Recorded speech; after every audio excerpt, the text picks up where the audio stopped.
Mama wa kwaba wa frame Ajoa search me mesrel na wa subscribe to my channel. Me a notification bell no so for more news. Ebusuafo Orake boats kasa de ma NPP amayoku no na NPP bloggers omo Facebook omo eyade papa eno mo ani abre omo express NDC fo no omo de propaganda na FM say 2024 me wini na omo so nya de omo de beto fame omo fa ne fame kra na koyala 2024 even internal elections you kra no omo fa flight bagana be ye campaign na campus for instance 2024 general elections no omo ba downtown abeye campaign mu odin ti NDC fo musisi mu na ye enfensi omo na now no NDC fo no omo delay NPP fo ene emu bloggers delay with anka NDC fo na de NDC fo be kan ye no kware nko omo abecover na nka omo aso de omo ye abebegu akwam no sesie no sa fight na gina baabi nko ena NPP party na nka se mu fight nso gina baabi nko. Then is the Vice President Dr. Baumia. Two trouble, one God. And we didn't feel free. You super him who will be on fire. Hey, I do. Ghana politics. Nina said. It is alleged. NPP communicators in Omo Kamwe say. Honorable Kennedy compare kwa Japan. Yeah, and nano. Almost to a baby. A percentage on ya intino. And that is a Ghana for Bonaba say papa why are they uyi wutinya 6 months in population now pulling you know papa ya 1,000 honorable sports stadium wakasa and then this for also showdown or they made this for and the Ghana higher the dead and the NPP form when say na 72 atwa 72 ntwai I just say bola suja no asina ye huje anya ye kumo I just na tubi eni na wo kotie ma peche honorable ne supporters no wogina chi ne wototo boba ba park no so eni yize wa wonti bi ma ati bi oko Maria mo akwabo edu ni page so ade oje wo ho no minu so campaign amend this so campaign amend honorable can compare kwa Japan so you can't tell the honorable ne supporters ye yize o na honorable can compare kwa Japan ye nim se bibia akoton bibia nkotoy ose so be campaign de ama NPP ama yoku na che se NPP fo asake NPP fo mpanifo bi ansa mpanifo no hwan honorable Hawa Kumsi owura chairman no ntumi na afenso bantama MP owura asensu boache se nkrofo akuku namoyi NPP fo tumi kata omo ani enya kukuduru ti se de omo da na omo de letter ba bo ti so omo asake nipa fo no omo sake se nipa ti do be campaign de ama omo na NPP fo bloggers is the hene ha. Who are you? Are you God? Who breathing? And who am Ghana for? Share. Once you be you can decide to campaign or you can decide not to campaign. They don't care about you. And the NTA and seven NPP communicators will reply on the honorable Canada conference in Japan. Matias Canada Japan near be a what Jimmy need to say first second Japan near. Senator Boss on a penny. And was a seven qua. Nana Mincotin, I mean, say no credit. Mimmy, at this time, Yaman town, Fanya, I said, met Jeffrey Nipanenu. Nasa no press, O Kennedy, on Benifon Bound, General see any Nippani be free party no more sana. Why campaign ya, oh, wow, what Union made up. Nay, been proclaimed not baton clear to come and was able to answer on two. You're not moving, I say. Yeah?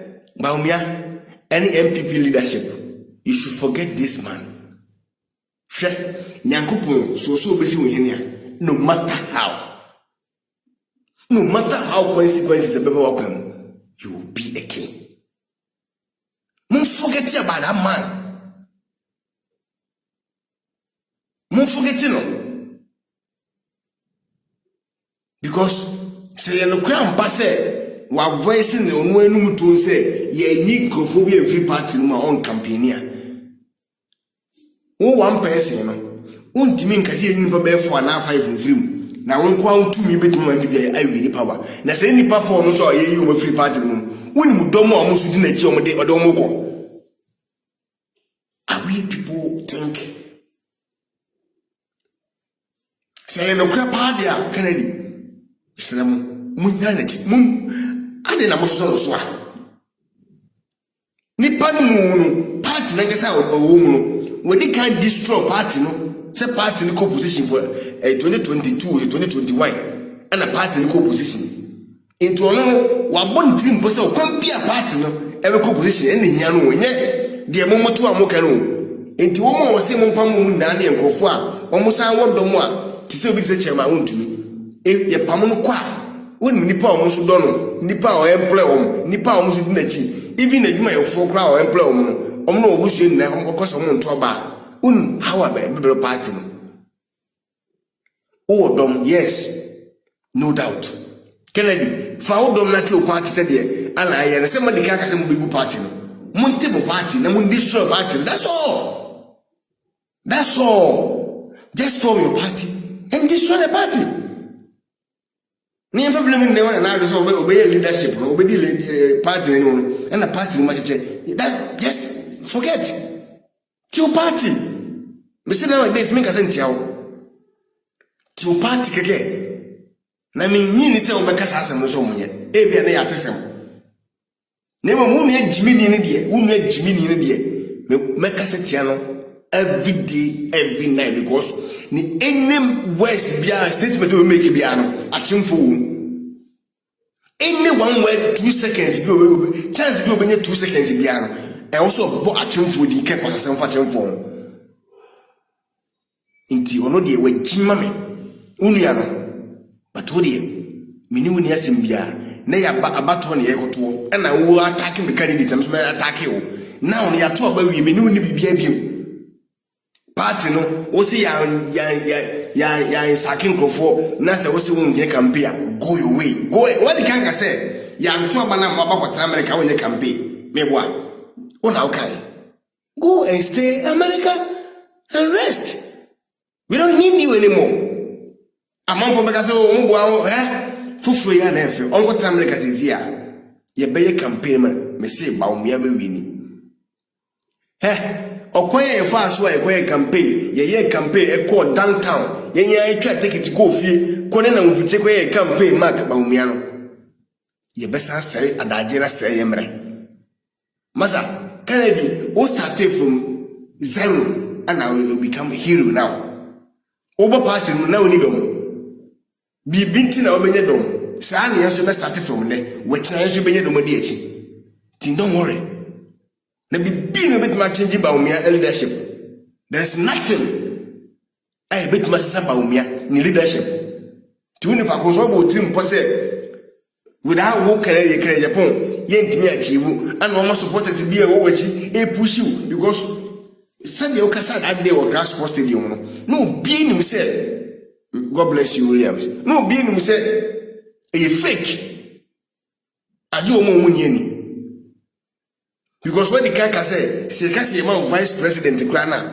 we titafo bi o support o say yema vice krana menye yema vice Elizabeth God bless you too yema vice president krana menye it already no statement I making down na ye krokro do joint ye no be e woni enu say fake ndi de wo yin na meminim but me say abana ya to awie ensemfo a wokafa NPP ho animguase a wogu party na menim de nti NPP fo gra mugu so mudi papa wo yachi mo de mo amontas na mo sake madone nipa ni mu pese no o se party no position gida second when they call the party na siwo and the party na economic system ni ade na attack party no good day